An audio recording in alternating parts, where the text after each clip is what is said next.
Muy buenas para todos, mi nombre es Leider Torres. Estaré presentándole el escenario propuesto en el Diplomado de Profundización Cisco, que requiere de unas pruebas de habilidades prácticas.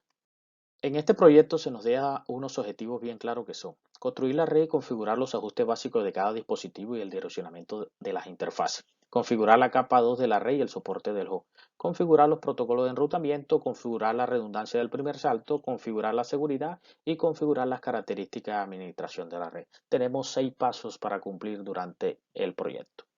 Dentro del escenario propuesto, en esta prueba de habilidades, se completó la configuración de la red para que haya accesibilidad completa de un extremo a otro, para que los hosts tengan un soporte confiable en la puerta de enlace predeterminada y para que los protocolos configurados estén operativos dentro de la parte correspondiente a la red de la compañía, como lo muestra la topología. Se verifica que las configuraciones cumplan con las especificaciones proporcionadas y que los dispositivos funcionen como se requiere.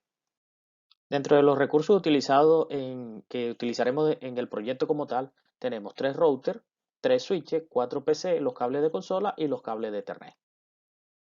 Como primera parte se nos pide construir la red. Tomamos como referencia la tabla de direccionamiento IP suministrada en la guía. Se crean los diferentes enlaces utilizados con las interfaces establecidas en la tabla. Para el caso del router 1 se utilizó la interfaz Giga Ethernet 000 y 001 y una interfaz serial 010. Para el caso del router 2 se utilizó la interfaz 000 y se creó el loadback 0. Para el router 3 se utilizó la interfaz 001 y una interfaz serial 010. En el caso de los switches se realizó la siguiente configuración. Para el switch D1 se utilizó la interfaz Giga Ethernet 0011 y se crearon las VLAN 100, 101 y 102 a las cuales se le asignaron interfaces durante la realización del proyecto. Para el switch D2 se utilizó la misma interfaz 0011 y se crearon las VLAN 100, 101 y 102 a las cuales también se le asignaron interfaces. Para el switch A1 se creó la VLAN 100. Para el caso de los PC, al PC1 y PC4 se le asignaron direcciones IP manualmente, mientras que para los PC2 y PC3 estas direcciones IP serán suministradas por el servidor DHCP, protocolo de configuración dinámica de los hosts. En esta parte de la presentación pueden observar los comandos empleados en la configuración básica utilizada en el router 1, donde se establece el nombre del host R1, así como las direcciones IPv4 y IPv6 suministradas en la tabla anterior. Para las interfaces de Giga Ethernet 000 y Giga Ethernet 001 y las interfaces de serial 010. De esta manera se configuran los demás dispositivos. Solo cambia la dirección IP que es suministrada por la tabla de direccionamiento IP proporcionada en la guía. En esta parte 2 de la práctica se configura la capa 2 de la red y el soporte del host. Se crean las troncales, los switches D1 y D2, se crean las VLAN 100, 101 y 102 y se le asigna el nombre, así como las VLAN 999 que será asignada como la VLAN nativa. Dentro de esta parte 2, este es un ejemplo de cómo se debe configurar una troncal y en la presentación se observa la interfaz Giga Ethernet 101, donde se puede observar que está en modo troncal. ¿Qué es un enlace troncal o trunk? Es un enlace que se configura en uno o más puertos de un switch para permitir el paso del tráfico de distintas VLAN que hemos configurado. Este enlace puede funcionar en una conexión de switch a otro switch o bien de un switch a un router, incluso de un switch a un servidor que soporte el estándar 802.1q para pasarlo o dejar pasar varias VLAN simultáneamente. En cualquiera de los casos, no hay duda respecto de su eficacia, pues ahorra la necesidad de utilizar un enlace físico para cada VLAN.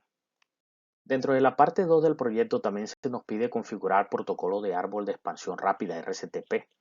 No es más que un protocolo de red de la segunda capa o sin nivel de enlace de datos que gestiona enlaces redundantes. Claro está, especificado en el estándar IEEE 802.1W. RCTP proporciona una convergencia de árbol de extensión más rápida, reduce significativamente el tiempo de convergencia de la topología de la red cuando ocurre un cambio en la topología.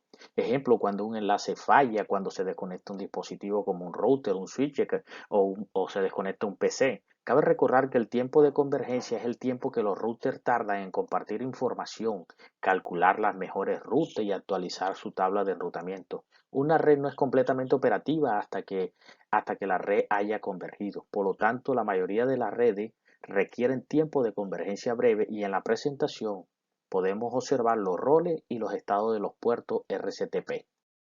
Aquí en esta diapositiva o en esta presentación podemos apreciar un ejemplo de cómo se configuró el protocolo de árbol de expansión rápida RSTP. En esta parte 2 del proyecto también se nos pide configurar el servidor DHCP, protocolo de configuración dinámica de los hosts, para agregar las direcciones IP de los PC2 y PC3. La asignación de direcciones con DHCP se basa en un modelo cliente-servidor, donde el terminal que quiere conectarse solicita la configuración IP a un servidor DHCP, que por su parte recurre a una base de datos que contiene los parámetros de la red asignable. En este escenario se configura, el servidor DHCP en los switches D1 y D2 y los clientes serían PC2 y PC3. En esta parte 3 del proyecto se nos pide configurar los protocolos de enrutamiento. El código es el ejemplo de cómo se configura. Aquí en este escenario se configuran los protocolos OSPF-V2. No es más que un protocolo de red para encaminamiento jerárquico y que también calcula la ruta más corta entre dos nodos. Para este escenario, red de la compañía se configura para las direcciones IPv4 en los router 1 y router 3 y en los switches D1 y D2, teniendo en cuenta que en la guía es suministrada la dirección IP y única área local, que en este caso es 0. En esta presentación se puede observar la configuración anterior por medio del comando show. Esta es la configuración del router 1, donde se puede ver la ID, que es la identificación del router, que en este caso es 0.0.4.1, que fue la que se configuró en el paso anterior. Lo pueden visualizar aquí en esta diapositiva. En esta parte 3 del proyecto también se nos pide configurar los protocolos de enrutamiento. El código es el ejemplo de cómo se configura. Aquí en este escenario se configuran los protocolos OSPF-V2. No es más que un protocolo de encaminamiento jerárquico y que calcula la ruta más corta entre dos nodos. Para este escenario, red de la compañía se configura la dirección IPv6 en los router 1 y router 3 en los switches D1 y D2, teniendo en cuenta que en la guía es suministrada la dirección IP y la única área local, que en este caso es 0. En esta parte también se nos pide configurar el protocolo BGP. Es un multiprotocolo, que es una extensión del BGP que permite que el BGP transporte la información de enrutamiento de varias capas de red y familia de direcciones. Los BGP-EPP pueden llevar las rutas de unidifusión utilizada para el enrutamiento de multidifusión por separado de las rutas utilizadas para el reenvío de IP de unidifusión. Para este escenario, el código es el ejemplo de cómo se configura en el router 1. Bueno, aquí en la parte 4 se nos pide configurar la redundancia del primer salto, que es la capacidad que tiene una red para recuperarse dinámicamente de las fallas de un dispositivo que funciona como puerta predeterminada. Se conoce como redundancia de primer salto. El código es el ejemplo de cómo se configuraron en los dispositivos para este escenario que estamos viendo en el proyecto. En esta parte 5, que es la parte de seguridad, o que se nos pide configurar la seguridad de los dispositivos, se configuró la contraseña en modo privilegiado, como lo pueden observar en la presentación. También se configuró el usuario local y se encriptó la contraseña en modo privilegiado, teniendo en cuenta que la guía del proyecto suministra la contraseña y el usuario. Aquí en el proyecto también se nos pide configurar el protocolo AAA. Simplemente es para configurar la autenticación para cualquier usuario que quiera ingresar a los dispositivos de la red de la compañía. La arquitectura AAA permite el acceso de los usuarios legítimos a los activos conectados a la red e impide el acceso no autorizado. Aquí en la presentación es un ejemplo de cómo lo configuramos. También dentro de la parte de seguridad se configuró el servidor Radius en todos los dispositivos. Aquí mostramos en la presentación cómo se configura el código en el router 1. La configuración del servidor radio también hace parte de la seguridad de los dispositivos. Bueno, aquí entramos a la parte C del escenario propuesto. Se nos pide que configuremos las funciones de administración como la hora local. Para este escenario tomamos el router 2 como dispositivo maestro y lo configuramos en el nivel 3 utilizando el protocolo NTP. Quiere decir que en caso de desajuste de las horas de los demás dispositivos, entraría a sincronizarse con la hora del router 2. En la presentación es un ejemplo del código que configuramos en los dispositivos de la red de la compañía. Dentro de las configuraciones de las funciones de administrador de red, configuramos Syslog en todos los dispositivos excepto en R2. Syslog es un estándar de facto para el envío de mensajes de registro en una red informática IP.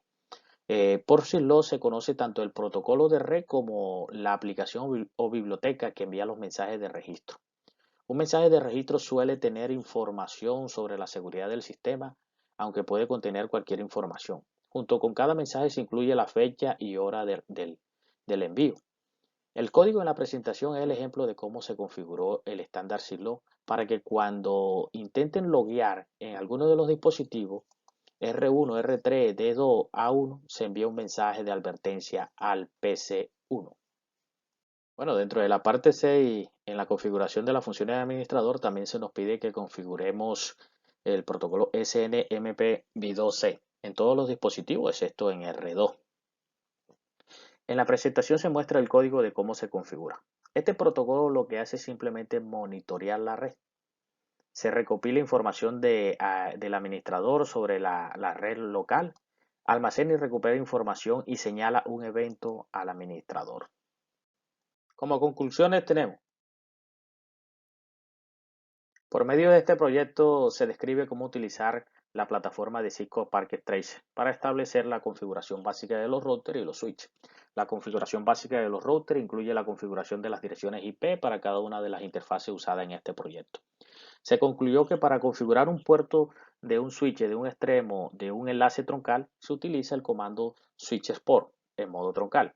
Con este comando, la interfaz cambia al modo de enlace troncal permanente. El puerto establece una negociación de protocolo de enlace troncal dinámico, DTP, para convertir el enlace. En un enlace troncal, incluso si la interfaz conectada a este no acepta el cambio, el comando switchport en modo troncal es el único método que se implementa para la configuración de enlaces troncales. También se implementó la configuración del protocolo OSPF.